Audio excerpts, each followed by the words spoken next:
Esta conferencia le está dando seguimiento al ciclo de los conversatorios y pláticas y talleres dentro del programa del PAMIJUAC, que atinadamente coordina la maestra Marilena Patiño. En esta ocasión tenemos la conferencia Personas mayores en contingencia, un año perdido o ganado. Esta conferencia la va a impartir el doctor Diego Bernardini y tenemos como moderadora a la maestra Abigail Sosa Mendoza. También nos acompaña en esta conferencia nuestro secretario general del Sindicato de Personal Académico de la Universidad Autónoma de Querétaro, el doctor Ricardo Chaparro.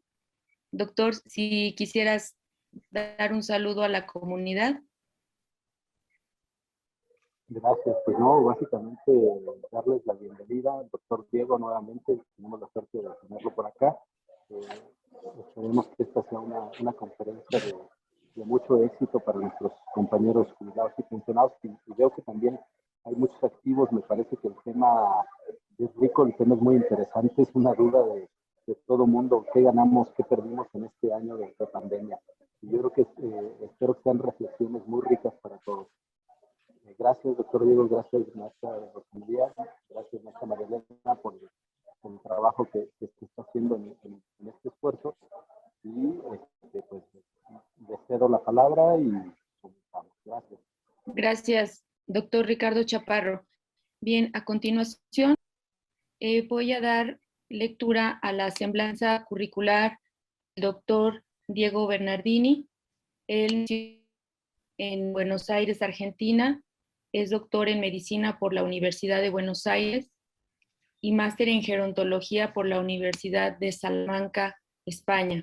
El doctor Bernardini es médico de familia y dentro de su práctica profesional considera que el foco de atención debe ser la persona y no un grupo de enfermedades o un sistema orgánico. Ese principio es el que sostiene tanto en su consultorio como en la docencia. El doctor Bernardini trabajó en la Organización Panamericana de la Salud y en el Banco Mundial en Washington, D.C., Estados Unidos. Es profesor de posgrado en España, México y Argentina.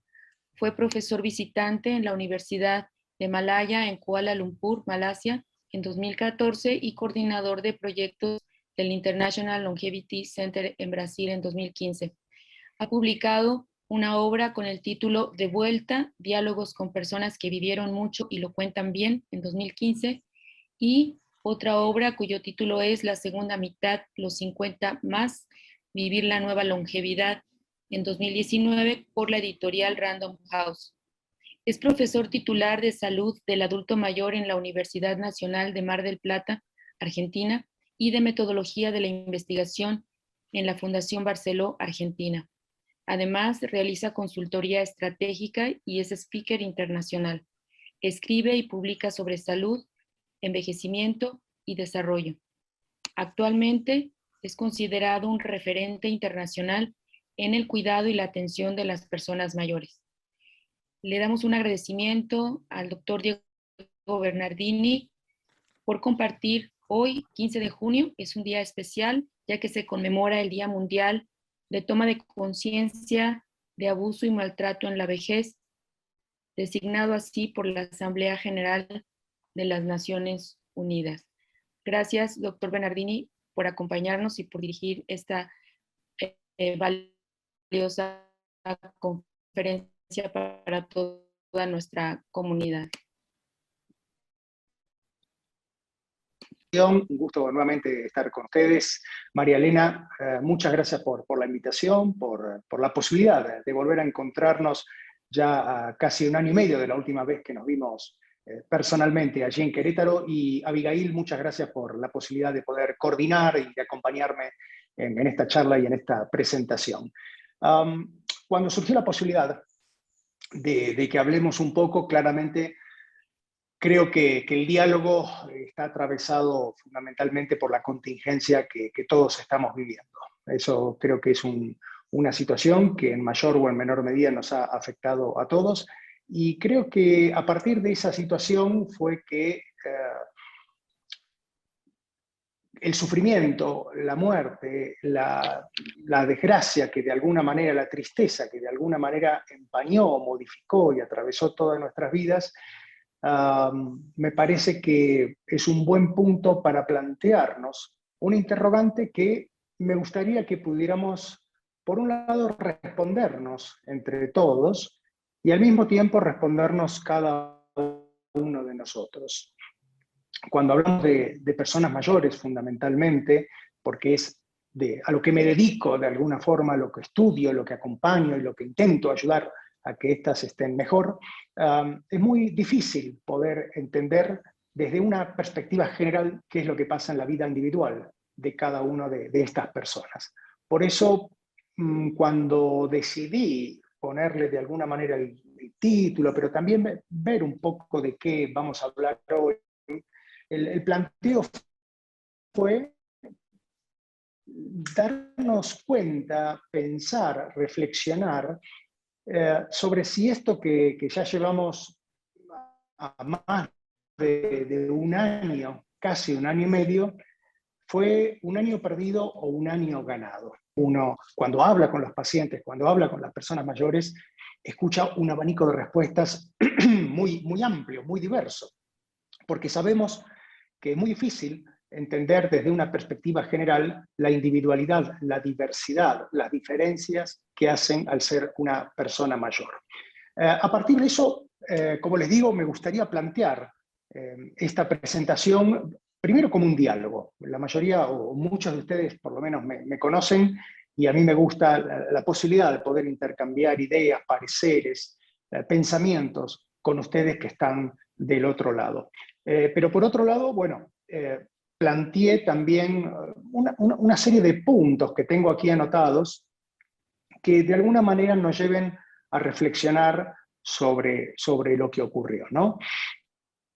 Yo recuerdo que mi última salida, por llamar así, mi última salida a un ambiente público masivo, fue el 12 de marzo del año pasado, del 2020. Más precisamente fue el concierto de Soda Stereo aquí en la Ciudad de México.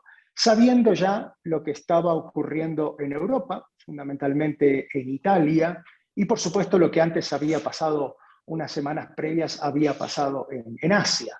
Claro, Asia para la mayoría de nosotros nos suena muy lejos, pero quizás para aquellos que tuvimos la posibilidad de estar cerca de lo que fue en todo caso la pandemia, ustedes aquí en México, el H1N1 en el año 2009, o el SARS, que salió también de Asia y que afectó a la ciudad de Toronto, en Canadá, sabíamos que tarde o temprano iba a llegar a nuestras tierras, más allá de que algún trasnochado ministro de salud haya dicho que eso no iba a ocurrir. Pero la realidad es que, sabiendo un poquitito, y acá yo entiendo que hay muchos de ustedes que tienen formación en salud, yo creo que los que tenemos formación en salud sabíamos que esto era imposible, entendiendo un poco cómo se mueve el mundo, ¿no? Planteemos que de aquí nomás, de aquí cerca del aeropuerto de la Ciudad de México, había en ese momento prácticamente un vuelo diario, por ejemplo, a Japón. Entonces, bueno, hoy el mundo está extremadamente conectado y sabíamos que de una forma u otra iba a ocurrir. Para el 23 de marzo se dio a conocer lo que ya todos conocemos como Susana Distancia, esta medida de alguna manera de política sanitaria que nos llevó a todos a meternos hacia adentro. Y a partir de ahí, el primer punto que a mí me interesaría señalar es la diferencia que cada uno de nosotros en distintos países, aquí en México, pero también en Argentina, en Brasil, en España y en Asia, significó lo que es una pandemia como un fenómeno que nos afecta de manera global y la contingencia, el encierro o la cuarentena, que es una medida de salud pública a la cual prácticamente todos los países del mundo echaron mano en una primera etapa. Un año después de eso, y ya habiendo sabido que lamentablemente las personas mayores iban a ser las más afectadas, aquí en México podemos decir que, según datos oficiales que se publicaron hace unas semanas atrás, cuando la cifra oficial por llamarlo así, rondaba los 200.000 fallecidos, sabíamos que cerca de 124.000, lo que equivale al 65% de todos los muertos que en ese momento estaban, como digo, alrededor de los 200.000 fallecidos, correspondían a personas mayores de 65 años. Un número dramático, un número terrible, un número que si uno hila un poquito más fino, si uno diseca, el 60% correspondió a hombres, 40% a mujeres. 7 de cada 10 de estas personas fallecidas eran personas que tenían algún grado de comorbilidad, de enfermedad de base previa, llamémosle diabetes, llamémosle hipertensión, llamémosle enfermedad pulmonar obstructiva crónica. Y lo que es más lamentable es que más del 50% de esos fallecidos, no solo en México, porque esto es un rasgo que además se comparte con los distintos países de nuestra región, de América Latina, eran personas mayores que no tenían acceso a un servicio de salud. Por supuesto, si nos seguimos metiendo adentro de estos números, que son números muy fríos, ¿no? Yo recuerdo la primera quincena de junio, cuando fue el primer pico, digamos, grande que hubo aquí en México, haber escuchado hablar de 900, de 1000, de 1100, 1200 fallecidos diarios ya nos sonaba como un número más. Y cada uno de esas personas que integraban esas cifras que a diario escuchábamos, tenían nombre y apellido, tenían una historia, tenían una familia, tenían afectos, habían sido niños o niñas, después fueron jóvenes, después se convirtieron en adultos, y hoy como personas mayores encontraban la muerte a través de esta circunstancia que nos tocó a todos, digamos, vivir. La mayor parte de ellos mayores de 70 años, pero después también los más afectados, aquellos que tenían entre 60 y 69 años. Y todavía dentro de todo este grupo, señalar a aquellos más vulnerables, los frágiles entre los frágiles, que eran aquellos que estaban, por ejemplo, en residencias de larga estancia, en las mal llamadas residencias geriátricas. Así que, claramente, un año después de haber vivido todo esto, nos encontramos con cifras que son terribles. Sin mencionar que, como vuelvo a decir, cuando estábamos aquí en México en cerca de los 200.000 muertos, un informe del gobierno nacional dijo que había que ajustar esa cifra a 90.000, 95.000 fallecidos más.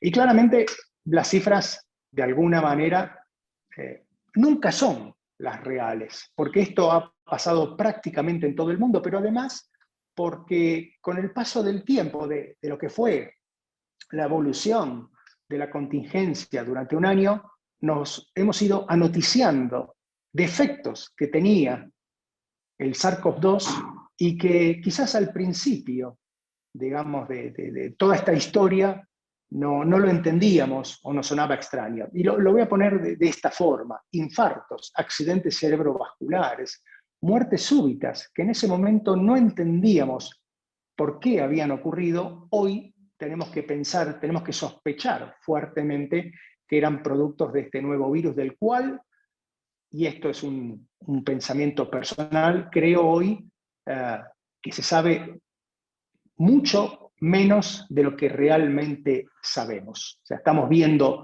los cuadros que están afectando en el largo plazo, estamos viendo cada vez nuevos signos o síntomas, características, y esto solamente hace falta verlo con lo que fue lo que en epidemiología llamamos la definición de caso, cómo ha ido cambiando a lo largo de todo este año. Entonces, dentro de estos puntos, digamos, que fui anotándome para seguir un guión, un hilo de las ideas, creo que es muy interesante preguntarnos, plantearnos cómo cada uno de nosotros ha vivido lo que es la pandemia, pero también lo que es el encierro. En el medio de todo esto hemos asistido a un triunfo, creo yo, de la humanidad, que fue el desarrollo, como nunca antes se había visto, de una serie de vacunas en el menor tiempo posible. Muchos de ustedes ya escucharon que el desarrollo de una vacuna suele llevar no menos de 4 años, y acá prácticamente antes de un año, en el mes de diciembre del 2020, ya teníamos aprobada en fase 3 y con carácter de urgencia, digamos, vacunas que hoy los datos, la evidencia nos está mostrando que están disminuyendo de manera significativa. Hablamos de un 85, un 90, 95% lo que son los ingresos hospitalarios, los contagios y, por supuesto, las muertes. En el caso de México, hemos visto cómo prácticamente no se habló ni de primera, ni de segunda, ni tercera ola, como en países de Europa, pero sí hemos visto ese pico muy significativo de la primera quincena de junio y, por supuesto, un gran pico que todavía sobrepasó lo que fue la situación sanitaria de junio en la primera quincena de enero. Hoy, por suerte, en este país al menos, estamos viendo que se están trabajando con 5 o 6 vacunas. Sabemos que hay desarrollos cada día más importantes, lo cual nos da a pensar que dentro de un año muy probablemente tengamos entre el doble y el triple de vacunas disponibles para todos nosotros, y sin embargo hoy estamos asistiendo a nuevos desafíos que significan, y voy a hablar fundamentalmente de la situación mexicana, pero que también tiene un approach, una aproximación muy fuerte con la región de América Latina, tiene que ver fundamentalmente con, por un lado, retomar esta nueva normalidad, como se le dice, una nueva normalidad que en nuestros países de América Latina va muy, llamémosle, agarrada de la mano de la situación económica, y que al mismo tiempo está encontrando nuevos desafíos, como todas esas teorías conspirativas que escuchamos del chip, del anticristo. Ayer mismo me dijeron, no tenés que vacunarte, porque dentro de 2 años los que se vacunan van a empezar a morirse. Entonces, claro, cuando me preguntaron qué hacía, yo le dije, bueno, yo en realidad, la verdad, prefiero jugar con la incertidumbre de morirme dentro de 2 años y no morirme hoy porque no encuentro un ventilador, o morirme boca abajo asfixiado, como mucha gente se ha muerto, así que en todo caso prefiero correr el riesgo. Esto coloquialmente, pero todos sabemos que, o por lo menos lo que es mi formación como médico, como académico y demás, yo creo que si ha habido en la historia de la humanidad una intervención que salvó vidas, fue la de las vacunas, junto por ejemplo con lo de los antibióticos. Así que estos son nuevos desafíos, porque lo estamos viendo también en otros países que van muy adelantados en lo que es la vacunación, como el caso de Estados Unidos, donde, por ejemplo, les doy un dato que cuando lo publicó el Washington Post hace unas semanas atrás, a mí me resultó muy curioso, pero el 40% de los Marines, los integrantes del ejército norteamericano, no quieren vacunarse. Por eso es lo que ustedes están viendo, que por ejemplo en ese país están ofreciendo rifas de hasta $1 millón, premios y un montón de otras cosas para vacunar, porque hoy el desafío es vacunar a quienes no quieren. Pero volviendo un poco a lo que ha sido todo este desarrollo del último año, me parece que es muy interesante plantear también una palabrita que ha sonado mucho, que cada vez, digamos, toma más énfasis, que es la palabra resiliencia. Resiliencia que podemos entender de una manera simple, didáctica, como la capacidad que tenemos las personas de afrontar las dificultades. ¿Por qué? ¿Por qué me parece importante traer a esta charla la palabra resiliencia? Porque lo primero que se hizo con las personas mayores fue encerrarlas, ¿no? O sea, nos encerraron a todos, claramente, pero las personas mayores fueron las primeras en ser encerradas, fueron las primeras a las cuales, lamentablemente, quizás de una manera indirecta, pero se las tomó muchas veces hasta como responsables de todo esto, y en realidad eran las víctimas, porque eran aquellos más afectados en un inicio. Y digo más afectados en un inicio porque hoy la estadística nos está mostrando otra cosa. Nos está mostrando que esa capacidad de resiliencia fue la que hizo que, al contrario de lo que pensaba la mayor parte de la población, las personas mayores sabían perfectamente de lo que significa el riesgo de vivir y la necesidad de cuidarse. Y hoy lo estamos viendo porque son los grupos, digamos, que de alguna manera han ido más convencidos a la vacunación, pero por sobre todas las cosas, son los grupos que hoy estamos viendo con menos frecuencia en los hospitales. Hoy quienes se contagian, quienes se enferman y quienes están falleciendo son las personas más jóvenes. Entonces, la resiliencia a mí me parece que cobró un nuevo sentido de parte de las personas mayores. Personas mayores que, como digo, se vieron encerradas, personas mayores que vieron afectadas su día a día, y personas mayores que, por un lado, tenemos aquellos, como seguramente muchos de ustedes han escuchado, que nos dicen: Diego, cada día que estoy encerrado es un día menos de vida que tengo, necesito abrazar a mis afectos, necesito verlos, pero también esas otras personas que nos dicen: bueno, a mí la verdad, Diego, la vida me cambió poco, porque yo ya vivía muy puertas adentro, porque yo salía poco, porque en realidad gran parte de mi vida, digamos, tenía que ver aquí puertas adentro, en mi hogar. Entonces, vuelvo con esto. A veces es muy difícil establecer recetas mágicas, recetas poblacionales cuando estamos hablando de personas mayores. Y al mismo tiempo, me parece muy interesante poder asistir a esta reconfiguración de lo que entendemos por resiliencia. Una resiliencia que de alguna manera normalmente se ve apoyada por el miedo, que fue lo primero que todos sentimos, ¿no? Recuerdan que al inicio, cuando nos traían la compra o cuando íbamos nosotros, dejábamos la comida unas horas fuera, al sol, las lavábamos con lejía, con lavandina, ¿no? Intentábamos, hoy, por suerte, sabemos que bueno, ya hay otras formas de contagio, que las superficies realmente no contagian. Sí, estamos convencidos, y esto es algo que debería haberse sospechado, recuerdo, porque al inicio hubo mucha discusión, ¿no?, entre si era un virus aéreo, y yo para mí pensaba, pero a ver, si hay tanto contagio, hay que sospechar que es aéreo hasta que se demuestre lo contrario. Por eso, lo que después entendimos porque ya quien no lo entendió todavía no lo va a entender después de un año y medio, la importancia del uso del cubreboca, de la distancia física y de las medidas de higiene. Entonces, a mí me parece que es muy interesante ver cómo la dinámica ha ido cambiando a lo largo del tiempo y cómo esas primeras medidas que se tomaron con las personas mayores hoy deberían ser revisadas. Hace unos días me llamó la hija de una paciente desde Buenos Aires y me dice: Diego, mi mamá la está pasando muy mal dentro de su casa, está muy triste, necesita salir a tomar aire, salir.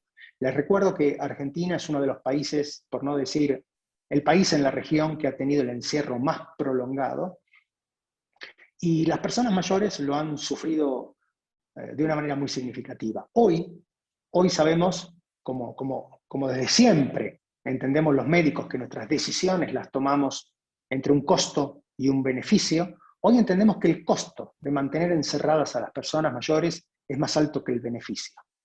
Entonces, a esa persona que me preguntaba por su madre, yo lo que le dije fue: cubrebocas, distancia física, que no tiene por qué ser distancia social, y salir a caminar, salir a tomar el aire.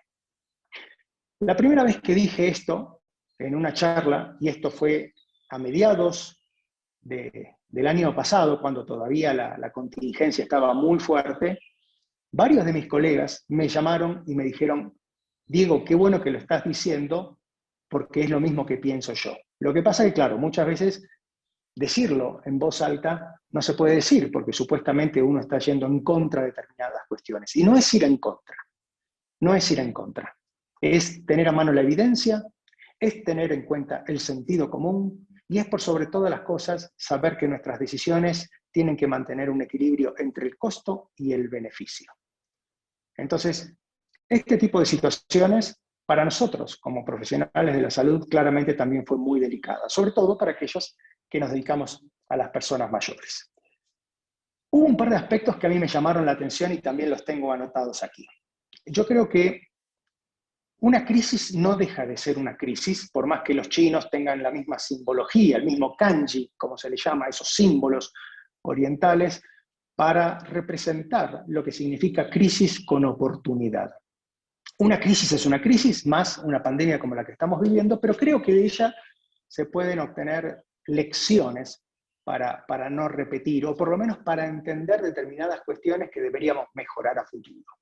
Una de ellas, la primera que a mí me llamó la atención, fue los aspectos comunicacionales de la sociedad respecto de las personas mayores, diciéndoles abuelitos, diciéndoles tercera edad, diciéndoles ancianos, diciéndoles de muchas maneras diferentes que no representaban al menos lo que yo quisiera ser, o por lo menos como me nombren cuando yo el día de mañana, si todo va bien, tenga 70 u 80 años.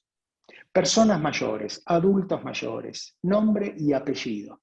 Y sin embargo, yo les cuento algo, entre el mes de marzo, abril y mayo del año pasado, contabilicé más de 40 intervenciones en radios, cerca de 25 llamados, entrevistas en televisiones, 8 países diferentes, prácticamente América Latina, la mayor parte de los principales países, pero también España y Portugal, y me cansé de escuchar a comunicadores que hablaban de los abuelos, de las abuelitas, de los ancianos, tercera, cuarta edad. Te digo, ¿hasta cuándo vamos a seguir contando? Además, esos abuelos no son nuestros abuelos, son abuelos de sus nietos. Entonces, el aspecto comunicacional a mí me pareció muy fuerte, porque de la mano de todo eso, de etiquetar a las personas mayores en un rol que es un rol familiar, trasciende a lo que supuestamente debería ser la vida de esas personas mayores, ¿no? Y esto traduce ese aspecto tan feo, tan desubicado, que es el paternalismo de los políticos, del gobierno hacia las personas mayores. O sea, nosotros, o sea, las personas mayores, nuestros mayores suelen decir, ¿no? Los mayores no son de nadie, no le pertenecen a nadie. Yo no quiero pertenecerle a nadie el día de mañana. Y el aspecto comunicacional a mí es algo que a mí me llamó mucho la atención. Me llamó mucho la atención porque traduce en el imaginario colectivo cómo se ve a esas personas mayores, y qué mejor que pensarlo un día como hoy, Día Internacional de la Concientización contra el Abuso y el Maltrato de las Personas Mayores. El otro aspecto que a mí me llamó la atención fue mucho de lo que hoy estamos mencionando, la política pública. Cómo los políticos, cómo los gobernantes, y yo no hablo solamente de México, estoy hablando de Argentina, estoy hablando de Chile, estoy hablando de Brasil, estoy hablando de España.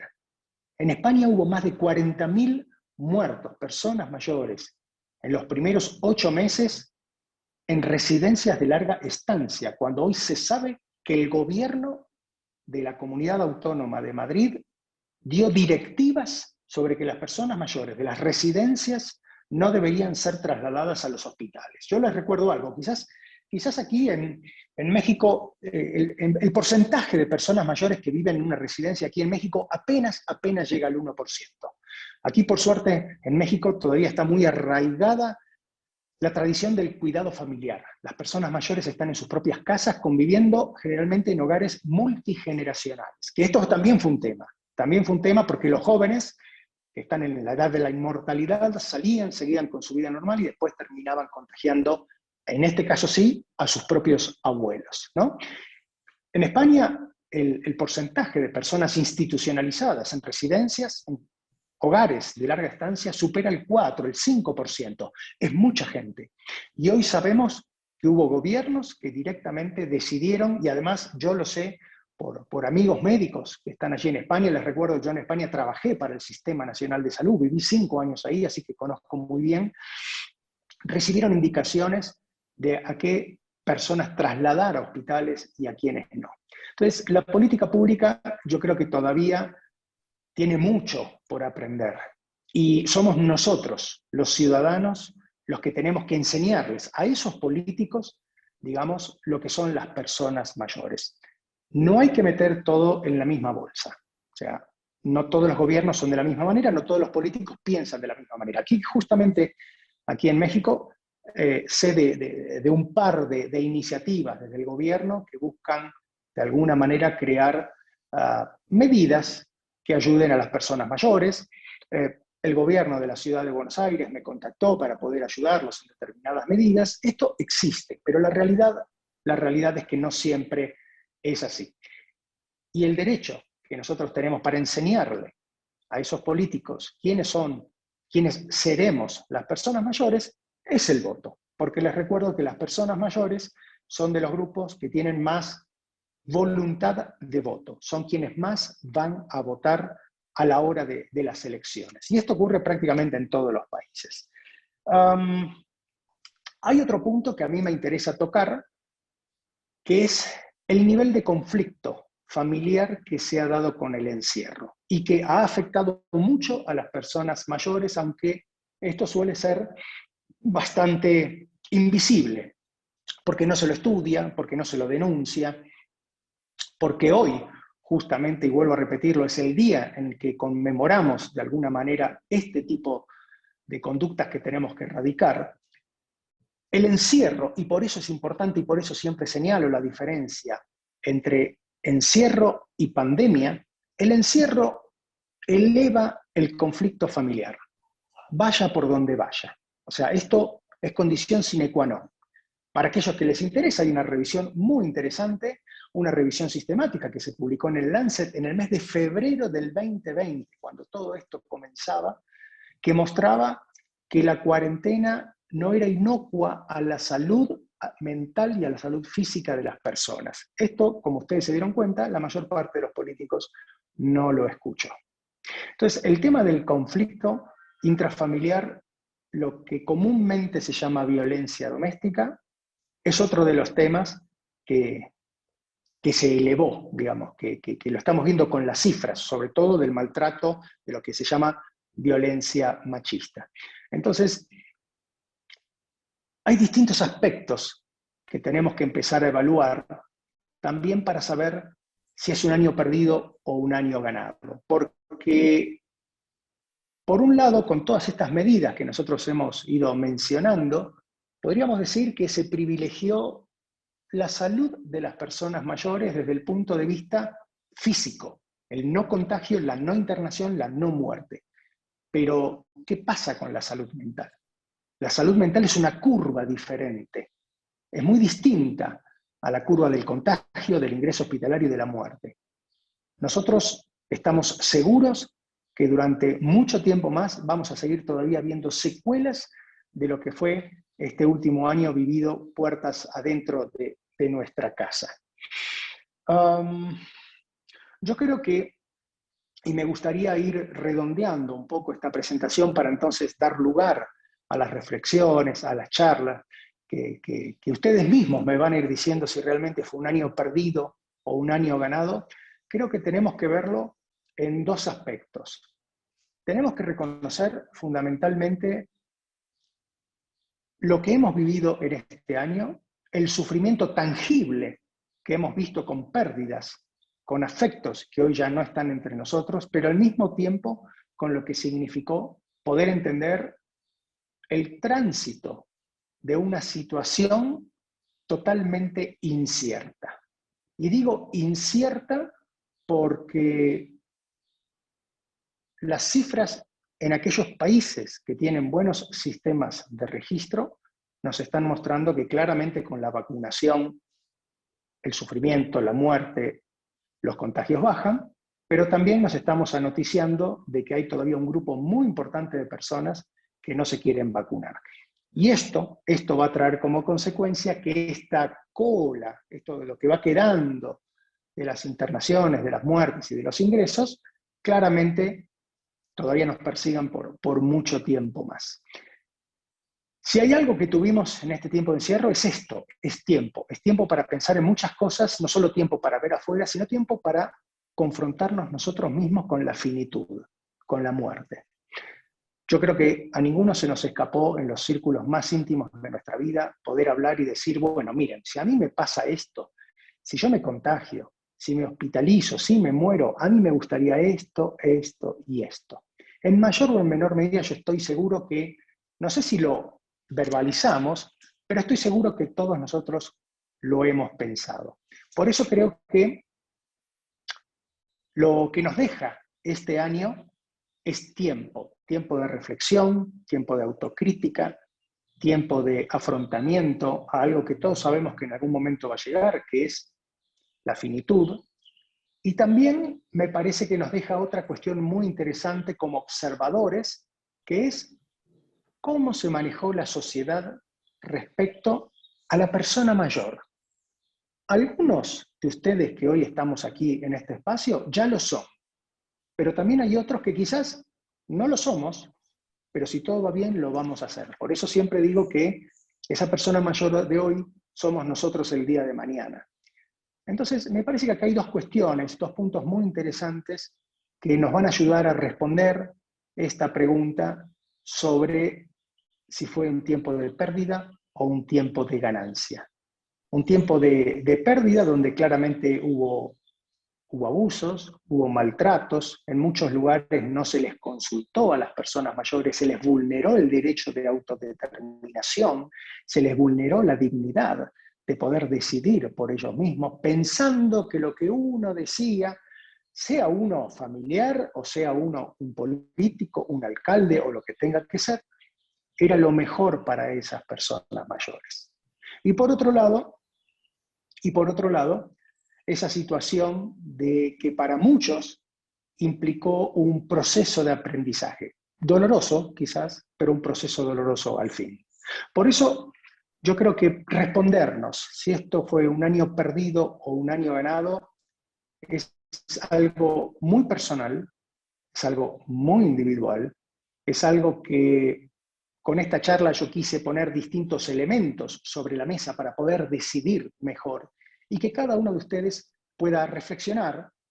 Seguramente no es necesario que las respuestas salgan ahora, pero me gustaría que pensáramos entre todos, por lo menos en estos minutos que nos quedan, cómo lo hemos vivido, pero también pensar qué va a pasar en el futuro, porque si ustedes me preguntan, yo creo que todavía falta bastante para resolver esta situación. Una situación que todavía nos va a seguir confrontando con sufrimiento, que nos va a seguir confrontando quizás con alguna pérdida, pero que por sobre todas las cosas nos va a seguir confrontando con una pregunta tan personal que es preguntarnos qué quiero, cómo me gustaría para el tiempo que tengo por delante. Con esto quiero cerrar mi charla, me gustaría escucharlos a ustedes. Abigail, el turno es tuyo y les agradezco mucho por la atención. Gracias, doctor Bernardini. Maestra Abigail, quisiera compartir con los compañeros que están conectados una breve semblanza de la psicóloga y maestra Abigail Sosa, que nos acompaña también en esta charla como moderadora de la charla. Y muy breve lo voy a leer, si me lo permiten.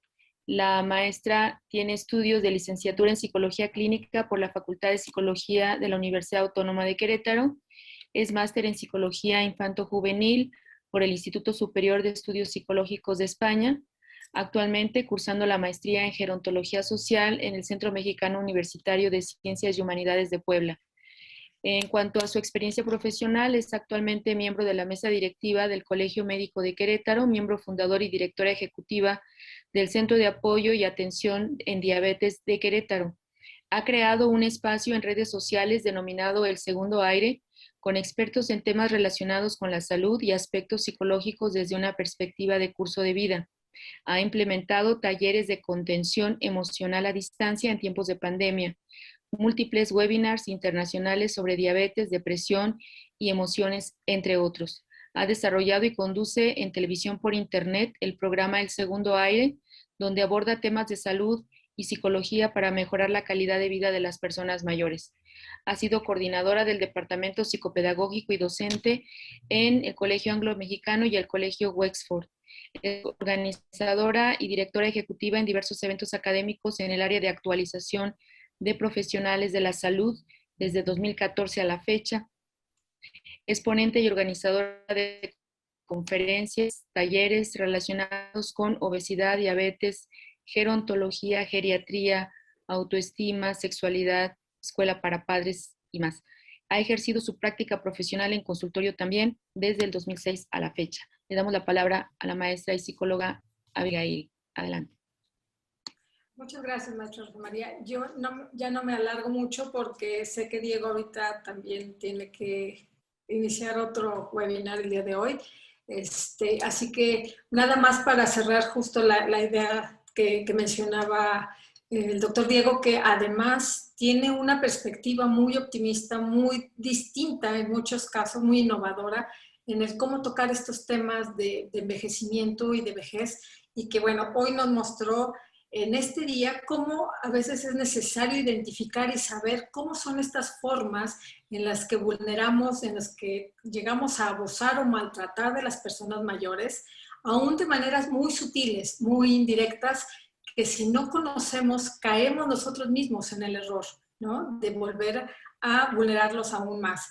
Y uno de estas, me parece que fue lo que engloba mucho del tema, es cómo en este tratar de protegerlos en la cuestión de salud física se vieron vulnerados muchos de sus derechos, incluso rayando, pues como decía él, en muchos casos de maltrato, y con unas secuelas que también, como él bien dice, apenas estamos comenzando a evidenciar y empezando a observar, pero que esto va todavía a tener un buen periodo de tiempo en los que vamos a ir viendo y cómo se van a ir detonando estas cuestiones. Entonces, bueno, para no alargarnos más, como decía el doctor, bueno, me gustaría que la gente, si tiene algún comentario, alguna pregunta acerca de la charla que amablemente nos dio el doctor Diego, pues adelante. No sé si hay alguien que quisiera, me parece que aquí ya hay una pregunta. Bueno, le dicen al doctor que muchas gracias por la charla.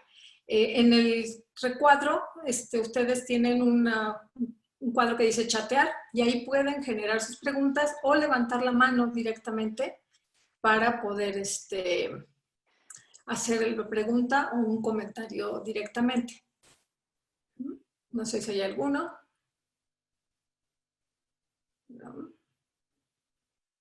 Algún tipo de pregunta. Nos dio mucha información y de pronto nos quedamos. Muchas gracias, doctor, por toda esta información que nos está dando, y es muy importante saber todo esto. Estamos aquí en casa, pero pues sabemos que allá afuera también nos espera pues algo, ¿no? Debemos de confiar y salir, así como usted dice, con cubrebocas y nuestra distancia, guardando nuestra distancia. Muchas gracias. Por favor, un gusto. Yo creo que sí, creo que es importante, me parece acá relevante dos cuestiones. La primera es entender que no vamos a vivir el resto de nuestras vidas en contingencia. Esto en algún momento va a pasar, probablemente como suele pasar con la salud, secuelas van a quedar, secuelas que no tienen por qué ser físicas, sino que pueden ser, digamos, psicológicas, que pueden ser, el sufrimiento cobra diversas formas y he vivido de una manera muy, muy personal por cada uno de nosotros. La doctora Hilda me pregunta, bueno, ¿cómo podemos subsanar el daño actual de estas distancias sociales y la salud mental? Yo lo primero que diría es que la distancia física, que es lo que nosotros tenemos que guardar, que tenemos que mantener, no es distancia social. Nosotros hoy estamos conectados, estamos compartiendo nuestros sentires, nuestros conocimientos, nuestras inquietudes, y sin embargo estamos a distancia física. Yo creo que la distancia social es lo que nosotros teníamos que achicar, pero sí manteniendo la distancia física. La reconstrucción, bueno, sí, la reconstrucción es como ustedes dicen, todo daño genera destrucción, y ahora nos toca a nosotros volver a construir. Yo creo que el volver a construir, primero de todo, tiene que ser desde una posición de fortaleza, ¿no? De fortaleza, de reconocer lo que cada uno de nosotros hemos podido desarrollar de la mejor manera, aunque claro, también hemos sacado, como se suele decir, lo peor de cada uno de nosotros en estas circunstancias, pero me parece que la reconstrucción tiene que ser vista pensando en que no importa cuánto tengo por delante, sino cómo quiero vivir ese por delante, digamos. Entonces, esto es un trabajo que es individual, pero es un trabajo que, como también coloca la doctora Hilda allí abajo, es un trabajo que se hace en grupo, que se hace entre varios. Y no hay nada mejor para eso que fortalecer el diálogo. Y el diálogo, recordando que es un ida y vuelta entre uno y otro, donde hay un gran punto de relevancia que es la capacidad de escucha. Eso es lo que no se hizo con las personas mayores, no se las escuchó. No se les preguntó cuáles eran los miedos, las angustias, sus temores. Bueno, nosotros, aunque quizás otros no nos escuchen, entre nosotros, para construir, deberíamos empezar por eso, por escucharnos y por compartir nuestros sentires. Así es. Bueno, también igual Liliana Llanes nos dice que muy buena plática, que abre nuevos horizontes de reflexión más optimistas. ¿Sí? Judith Ramírez también agradece la charla y que muestra la vulnerabilidad justamente de las personas mayores. Excelente oportunidad para renovar energía y seguir adelante de la mejor manera, acompañados y acompañando. Me parece que esto es bien importante también. Dice, es un hecho que por el momento tenemos que aprender a vivir con estas acciones de cuidado, pero no de encierro. Muchas gracias, doctor, como siempre. Bueno. Aprender, nosotros vivimos nuestra vida aprendiendo. Y si hay algo que diferencia la forma en la cual las personas mayores viven ese devenir del tiempo cuando se vuelven mayores, es la capacidad de aprender. Yo estoy convencido y no me canso de repetir que así como aprendemos a leer, como aprendemos una profesión, como aprendemos a conducir un auto o a andar en bicicleta, podemos aprender, en este caso, a envejecer. Y para aprender a envejecer, para aprender a aceptar el devenir del tiempo, yo creo que tenemos que ser honestos y tenemos que aceptar que las pérdidas no son solamente un momento de esta etapa de vida, sino que hemos perdido a lo largo de toda la vida, pero también hemos ganado. Entonces, cuando las personas mayores nos dicen, es que doctor, tengo mucho miedo y yo quiero vivir el mayor tiempo posible, yo creo que eso es algo que queremos todos, o la mayoría. Lo primero que tenemos que hacer en este caso es vacunarnos. Esto es lo primero. Si queremos vivir mucho, en este caso tenemos que vacunarnos porque la evidencia científica nos dice que las vacunas son seguras. ¿De acuerdo? Y por sobre todas las cosas, para ese reconstruir del que hablábamos antes, tenemos que aprender a aprender. Tenemos que aprender a poder obtener beneficios, ventajas de lo nuevo que tenemos por delante. Y para eso tenemos que ser flexibles, tenemos que ser permeables y nunca es tarde para aprender, que eso es lo más importante. Así que como ven, esto que quizás a veces suena demasiado fácil y no lo es, tiene algunos puntos para avanzar y son estos, tenemos que aprender. Bueno, me parece que para cerrar ya, aunque hay algunos otros comentarios, hay una pregunta importante que dice, ¿cómo ayudar a las personas que no se quieren vacunar? Creo que es la duda generalizada. Preguntándoles por qué no se quieren vacunar. Preguntándoles por qué no se quieren vacunar. Hablando con ellas, dialogando. Son personas que ya se han vacunado para la difteria, para el tétano, se han vacunado contra la gripe, han tenido vacunas. ¿Por qué no? ¿Por qué no cuando hoy la realidad nos están mostrando otras cosas? Así es. Bueno, yo quiero aprovechar la oportunidad. Marta, qué lindo verte. ¿Cómo estás, querido? Qué gusto verte. Y a todos también. Bueno, yo quiero comentar algunas cosas, porque yo creo que COVID es en la vida misma un aprendizaje o una experiencia de un antes y un después, ¿no? O sea, la vida ya no va a ser nunca igual para las personas y tampoco para las personas adultas mayores. Entonces, me parece que en particular aquí debe de haber un aprendizaje y yo ponderaría el tema de transitar de este individualismo, que es muy importante el cuidarnos a nosotros mismos, pero el aprendizaje de lo que podemos hacer también en comunidad.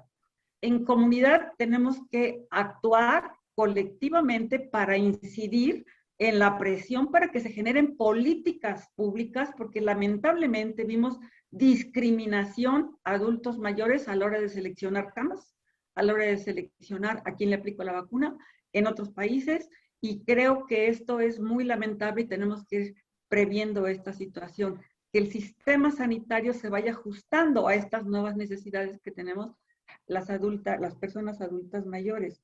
Pero me parece que también es una oportunidad de aprendizaje porque, bueno, estos sistemas de comunicarnos en redes, y ahorita está mi madre con 80 y tantos años tratando de intentar, aprendimos a vivir y a convivir en esto y entonces son nuevos aprendizajes y esta es una ganancia sumamente importante porque ya vimos que no necesitamos estar juntos, aunque me encantaría abrazarlos, pero finalmente aprendemos y en el terreno educativo creo que hay un avance importante. Y me parece, y yo quiero resaltar, y hemos estado platicando con Ideal, que es nuestro colectivo de adultos mayores, de personas adultas mayores, el cómo empezamos a hacer estos cuidados, Diego, de manera colectiva en comunidad, porque generalmente pensamos en la familia y vimos los problemas también que se suscitaron en la familia, de gente que no se quiso hacer cargo de sus familiares y murieron solos. Entonces, eso es muy lamentable. Entonces, tenemos que aprender a generar estos lazos de comunidad, empezar a construir viviendas adaptadas, porque en las estancias en Europa pues fueron en estos espacios que están muy aglomerados. Entonces, tenemos una gran oportunidad, creo yo, en esto que tú vienes trabajando muy acertadamente de construir esta nueva longevidad. Y yo creo que esto nos entusiasma. Digo, fue muy doloroso ver la pérdida de estimadas personas que se nos adelantaron, pero yo creo que es un entusiasmo para poder hacer este constructo juntos en diferentes áreas y yo creo que amorosamente entre todas y todos nosotros. Te agradezco infinitamente, de veras. Un abrazo fuerte, Marta. Muchas gracias. Muchas gracias, doctora Marta. Cerramos esta conferencia. Quisiéramos seguir hablando de esto. Hay muchas dudas y comentarios que se quedan ahí que yo creo que se la podemos hacer llegar a Diego en algún momento y que mantengan la comunicación. Agradezco nuevamente a Diego que nos vuelva a compartir sus ideas y esta forma tan optimista de ver las cosas, que no solamente todo es pérdida. Entonces, Diego, nos despedimos. Sabemos que tienes otro evento ahora, entonces... Me voy viajando a Chile inmediatamente. Así es. Muchas gracias y si quieres cerrar con algunas palabras.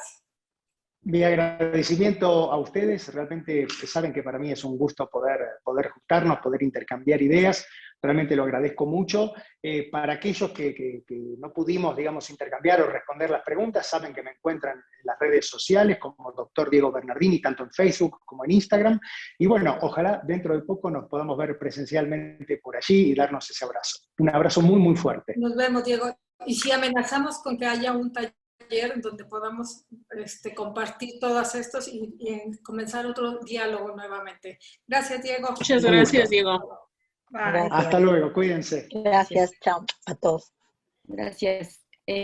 Maestra Abigail, quisiéramos a nombre del Sindicato Único de nuestro personal académico compartir en pantalla los reconocimientos tanto para usted como para el doctor Bernardini, que les haremos llegar por correo electrónico, un reconocimiento por su participación como moderadora en la conferencia virtual Personas Mayores en Contingencia, un año perdido ganado, realizada el 15 de junio de 2021 a las 18 horas en la plataforma Zoom.